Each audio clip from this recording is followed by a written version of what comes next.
al-khotoya. Bismillahirrahmanirrahim.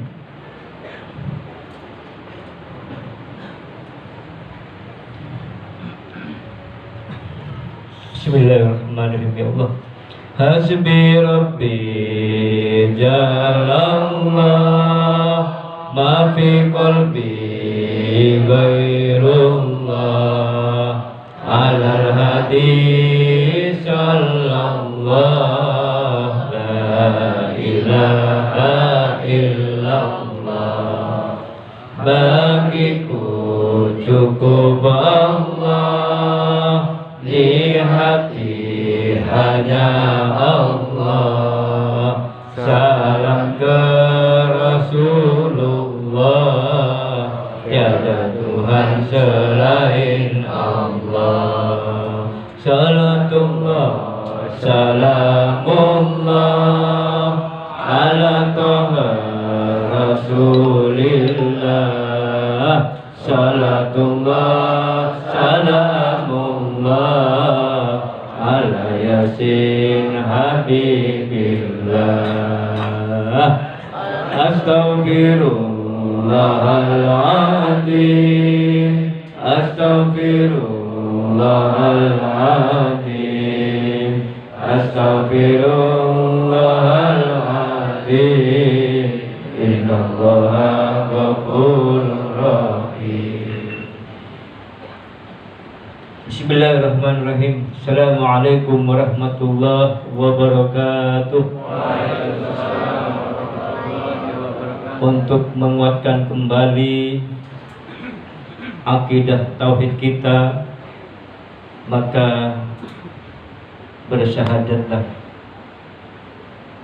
bersama-sama kita untuk menguatkan kembali mahabbah kita kepada Kanjeng Nabi Muhammad sallallahu alaihi wasallam. Bersalawat bersama-sama kita untuk mendatangkan ampunan dan rahmat Allah dalam hidup kita.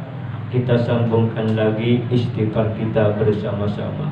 Tangan kita di dada kita, kepala tunduk, fokus ke dada kita, pandangin hati kita, wajah hati kita.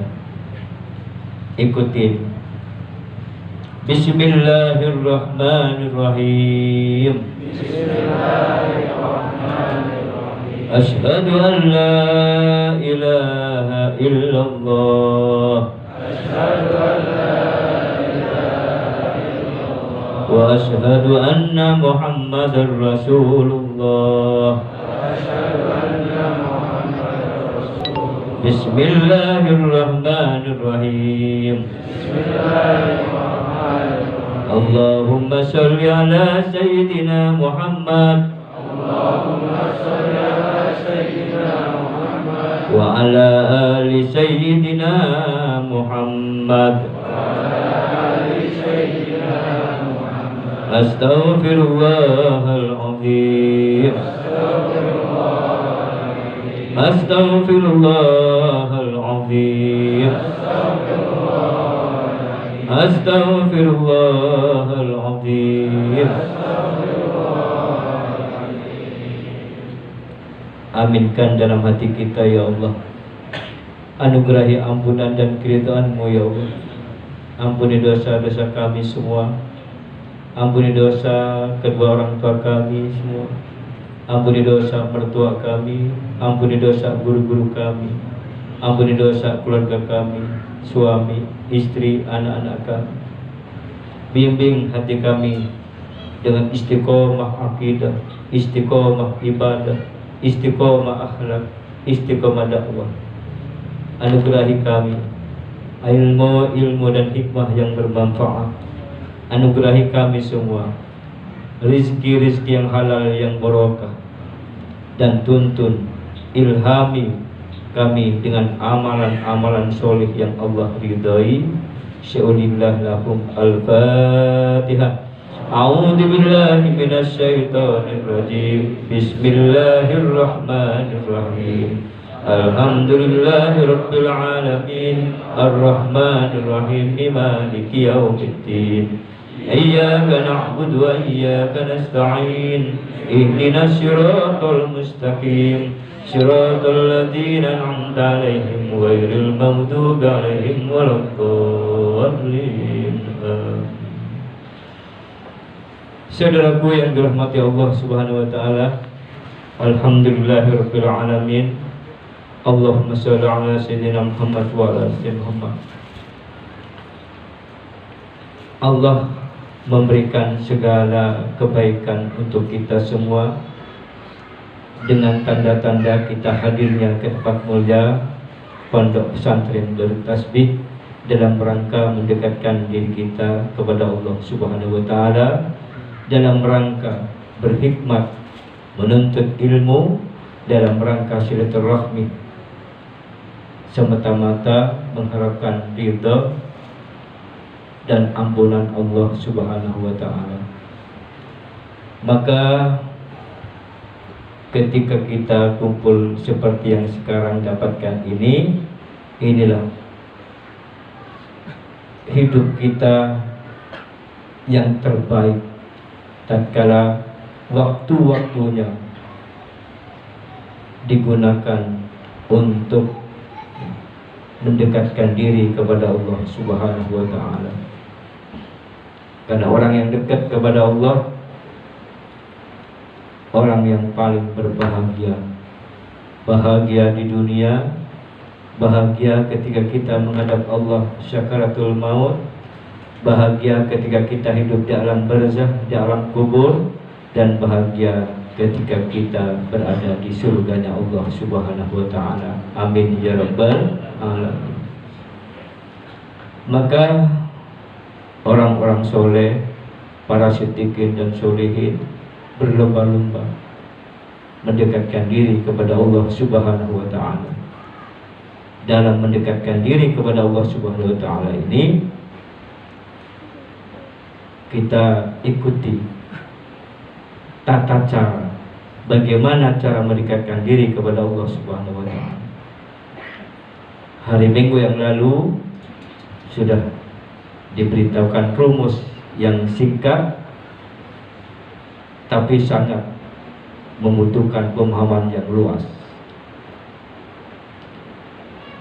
Dalam kitab Ihya Ulumuddin, Al-Imam Al-Ghazali memberikan tuntunan kepada kita. Pertama, takhalli, kedua tahalli, ketiga tajalli. Yang takhalli sudah dibahas tadi beberapa minggu yang lalu, membersihkan diri kita. Bersihkan, cara membersihkan diri kita sesuai dengan yang Allah firmankan di Al-Quran adalah Bismillahirrahmanirrahim. Ya ayyuhalladzina amanu tubu ilallah taubatan nasuha. Dengan cara bertobat kepada ya. Bukan hanya memperdalam agama, tapi dia mencari Allah dengan sungguh-sungguh, yaitu asma Allah dia perdalam, kemudian diterapkan, didekatkan dengan kehidupan kita. Sudah cukup bersih. Dan itulah orang pertama kali yang harus dibersihkan adalah diri kita ini, dosa-dosa kita yang namanya takhalli. Jadi membersihkan diri kita yang pertama namanya takhalli dengan taubat. Sampai di sini taubat. Di rumah sebelum sholat sunnah duha, sholat taubat dulu. Sebelum tahajud ditegakkan, tegakkan dulu taubatnya kepada Allah. Bahkan di suasana ba'da sholat duhur, yang kerja di kantor masih ada waktu, sholat taubat. Senang bertobat. Kalau sudah diberikan kecintaan bertobat kepada Allah, kesenangan bertobat kepada Allah, kelapangan hati untuk bertobat kepada Allah, itu ciri pertama orang yang mendapat ampunan dari Allah Subhanahu wa ta'ala. Kalau yang masih berat untuk bertobat, berat beristighfar, berat sholat tobat, itu berarti masih yang memberatkan siapa? Itu sifat dosa-dosa kita, aib-aib kita itu ikut. Makanya semua sekaligus ini sikap menghadapi yang sedang fenomena sekarang ini, ya, banyak di YouTube itu banyak ingin hidup cepat, ya, instan, mencari kekayaan dengan wiritan lewat YouTube, wiritan di kamar, kemudian sampai wiritan beribu-ribu. Yang ngasih amalan nggak ada gurunya, padahal sudah makanan empuk buat iblis, buat setan, buat jin itu. Kalau orang belajar iman kepada Allah, belajar hikmah kepada Allah, belajar memberikan diri kepada Allah tanpa guru, maka jin iblis itu siap menjadi gurunya. Makanya hati-hati dengan amalan itu. Yang apalagi sejak zaman COVID, banyak yang datang laporan, Kiai, suami saya ini sejak dirumahkan di pekerjaannya, dia senang di YouTube, senang setel YouTube. Di situ banyak penawaran ingin kaya mendadak, ingin melipat gandakan uangnya, ingin dapat penghasilan sekian puluh juta hanya dengan wiritan, hanya dengan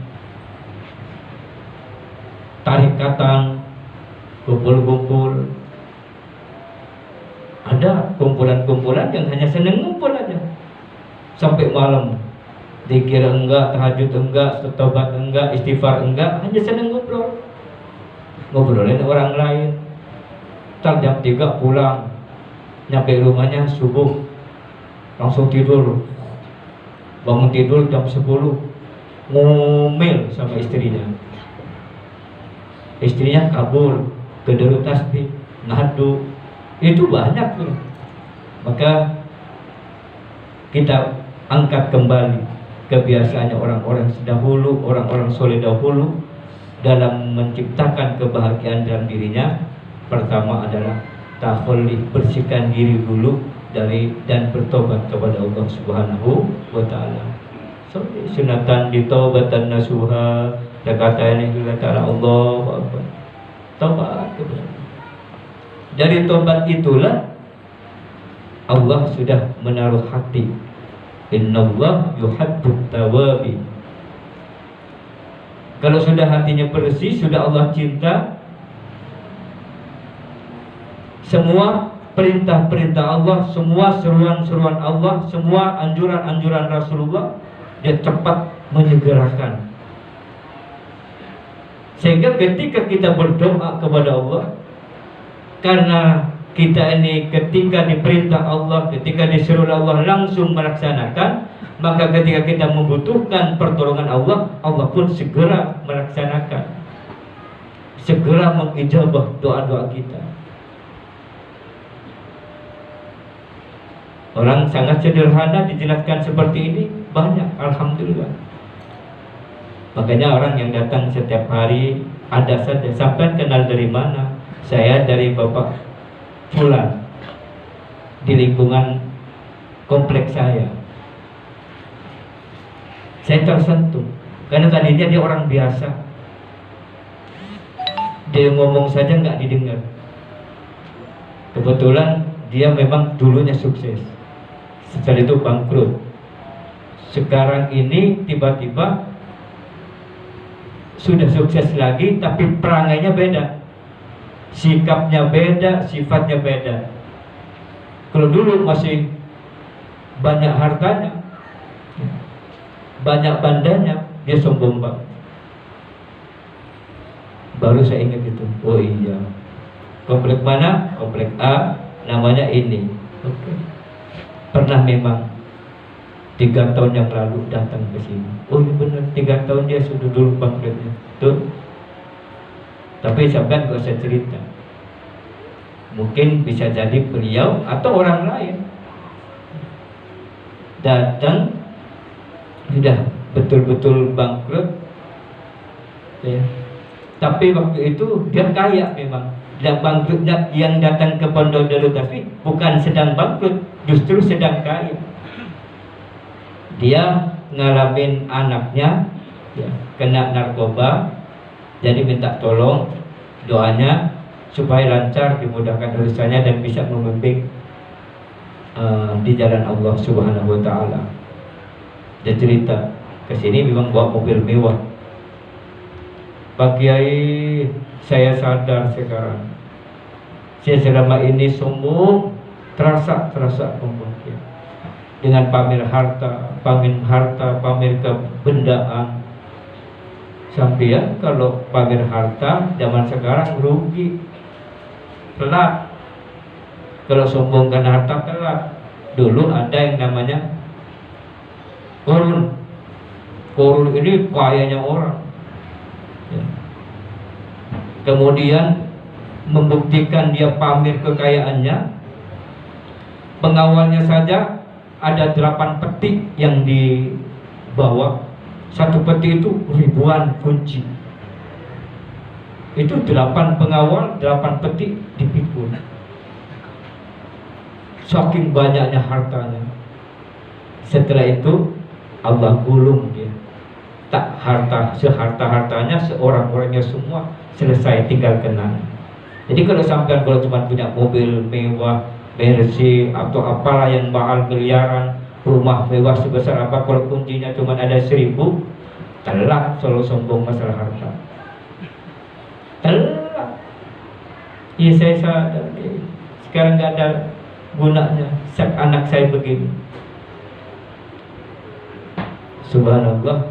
Setelah itu alhamdulillah anaknya itu tertolong dengan izin Allah Subhanahu wa ta'ala. Tapi lupa dia. Setelah anaknya aman, selamat, lupa. Sampailah berapa tahun kemudian, berapa bulan kemudian bangkrut. Ada jalannya bangkrut, nggak sulit bagi Allah. Seperti menggulung hartanya Korun, Allah kalau hartanya sekian, gampang digulung. Allah bikin skenario sangat gampang ya. Sehingga gampang di pabriknya ya. Ternyata ada orang yang kecelakaan, ngefitnah, hanya didatengin satu hari itu ada 3 kejadian.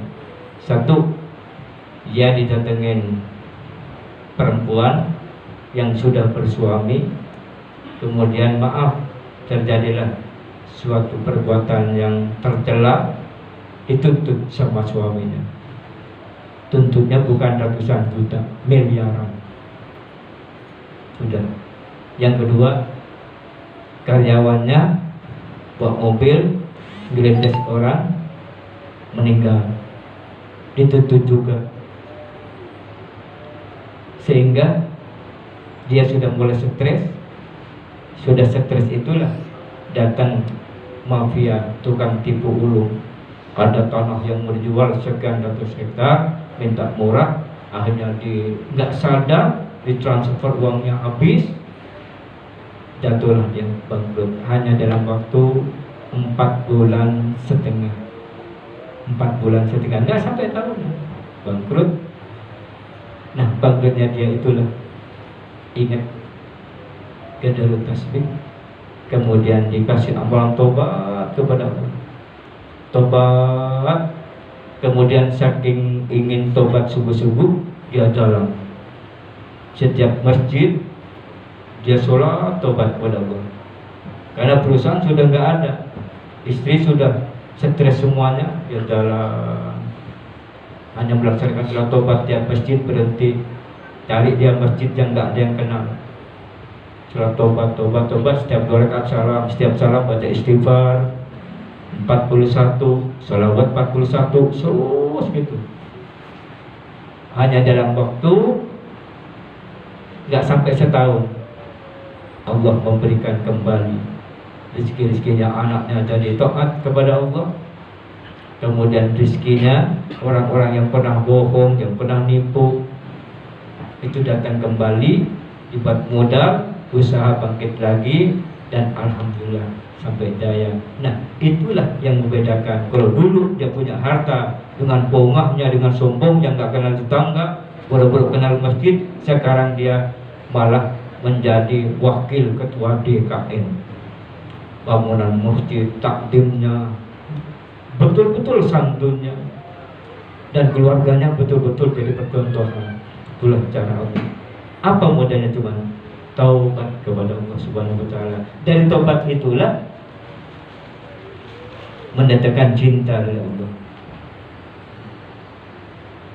Innallaha yuhibbut tawwabin. Allah cinta banget dengan orang-orang yang taubat. Nah, ibu kita dulu ketika masih kecil, karena cinta, maka anak itu tidak boleh menderita, tidak boleh sengsara, nggak boleh nangis, sampai dicari sedetil-detilnya. Ternyata ada bentol, dikasih minyak kayu putih, diusap-usap dengan penuh kasih.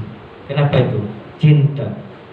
Nah, kalau Allah sudah cinta kepada hambanya, 100.000 kali lipat daripada jatuh cintanya ibu kepada anaknya. Kalau cintanya ibu saja kepada anaknya siap menghilangkan penderitaan, apalagi Allah yang 100.000 kali lipat terhadap cintanya kepada hambanya. Hilang pasti derita-derita. Jadi inilah keajaiban-keajaiban orang yang bertobat kepada Allah Subhanahu wa ta'ala. Jadikan patokan setelah dia bersih, takhalli, jangankan berdoa panjang-panjang. Ya. Kalau sudah Allah cinta, dia dimudahkan untuk beribadah. Gak usah nunggu azan. Subuhnya jam 4:10 menit, tapi dia bangun dari jam 3, menghias diri dengan tobat, menghias diri dengan tahajud. Itu menghias diri dengan tobat, menghias diri dengan tahajud, itulah disebut tahalli. Jadi tahalli itu membersihkan diri dari dengki, dari sombong, dari serakah, ujub, semuanya dengan tobat yang banyak. Baru tingkat kedua, tahalli, menghiasi diri dengan amalan-amalan soleh. Tahajud, duhanya di kerjaan, sholatnya di awal waktu, berdoa dengan penuh semangat. Kenapa? Allah, siapa yang naruh itu? Perasaan itu Allah yang naruh cinta sudah. Kalau Allah sudah cinta, diberikan gairah hambanya itu untuk beribadah, untuk menghiasi diri. Terus sholawat nggak pernah putus. Bahkan pekerjaan hanya cari orang-orang yang dicintai oleh Allah, cari orang-orang yang dirahmati Allah, cari orang-orang yang berburu rahmat kepada Allah. Nyarilah dia orang-orang soleh. Ya, kangen tanda-tandanya orang yang dicintai oleh Allah itu dia mencintai orang-orang soleh. Dia mencintai orang-orang yang mencintai Allah. Dia mencintai orang-orang yang dicintai oleh Allah. Dia cari sambil bekerja, yang kebayang orang yang dicintai oleh Allah, orang-orang soleh. Dia senang. Tentunya tidak melewatkan yang utama, cintanya kepada orang tua kita. Tapi ini bab cinta. Cari orang-orang yang mencintai Allah, cari orang-orang yang dicintai oleh Allah. Ya, itu kalau sudah ada cinta. Siapa yang membuat gairah kita bertahajud, berdoa, berzikir lama-lama? Karena cinta, ingin menghiasi batinnya. Bersedekah, berinfak, nggak ada sayang-sayangnya. Dia bukan dermawan lagi, lebih dari dermawan. Dia pemurah. Kalau dermawan ini, kalau kita minta dikasih, itu dermawan. Tapi kalau pemurah ini, ya, sifat Allah menguasai dirinya, sifat kemuliaan, sifat pemurah tadi, orang itu belum minta sudah dikasih. Baru setelah dia berbersih diri dengan takhalli, setelah dia menghias diri dengan tahalli, amalan-amalan sunnah, amalan-amalan sedekah, amalan-amalan cinta, maka dia dapatin tajalli, keistimewaan di sisi Allah Subhanahu wa ta'ala. Semua kalau sudah dapatin tajalli, dia istimewa banget di sisi Allah. Ya, semuanya berdatangan dengan cinta, cucunya cinta, anak-anaknya cinta, istrinya cinta, suaminya cinta. Semua kalau Allah sudah berikan tajalli, Allah yang nge-share kepada para malaikat, ada hambaku yang mendapatkan tajalli yang aku cintai, maka cintailah mereka. Malaikat nge-share lagi, malaikat Jibril kemana? Ada hamba Allah, mereka mendapatkan cinta dari Allah, maka cintailah dia. Nah, kalau sudah malaikat dapat syarat itu, viral sudah di langit, walaupun di bumi kadang-kadang tidak dikenal, tapi di langit sudah viral, dia dikenal oleh penduduk langit. Oleh penduduk langit. Irhamu ma fil ardi yarhamkum ma fis sama. Kalau engkau penuh kasih sayang kepada muka bumi, ini tanda-tandanya penuh kasih sayang. Yarhamkum ma fis sama, mereka mendapatkan kasih sayang dari penduduk langit. Wah, keren ini. Sehingga walaupun dia berbaur dengan dunia, tapi dunianya tidak ada di hatinya. Dia mencari dunia, tapi tidak untuk dimiliki, tidak untuk dimiliki, tapi hanya mengatur untuk perjuangan. Kalau rezeki kita ada di tangan beliau itu, ada di tangan orang-orang soleh yang mengungkapkan dirinya kepada jalan Allah, wah, kita pun senang rasanya. Senang rasanya, ya Allah. Ada orang yang datang ke sini, setelah ngasih infak, dia senyum-senyum. Pas keluar dari saya, keluar, semua Ustaz Rahman ditegur, duduk-duduk dekat Ustaz Rahman. Pak, kenapa? Emang kayak ngomong apa? Lucu atau gimana? Kok Bapak masih belum hilang senyumnya? Iya, kayak sih nggak ngomong apa-apa, cuman saya senang banget setelah Kiai nerima infak, berarti saya dirahmati Allah. Sebagian rezeki yang Allah berikan kepada kita ikut andil. Tangan rezeki yang keringet saya itu sudah ada di tangan Kiai untuk dibelanjakan, dikembangkan, dijalankan untuk perjuangan di jalan Allah. Jadi saya terima kasih kepada Allah Subhanahu wa taala. Saya gembira banget.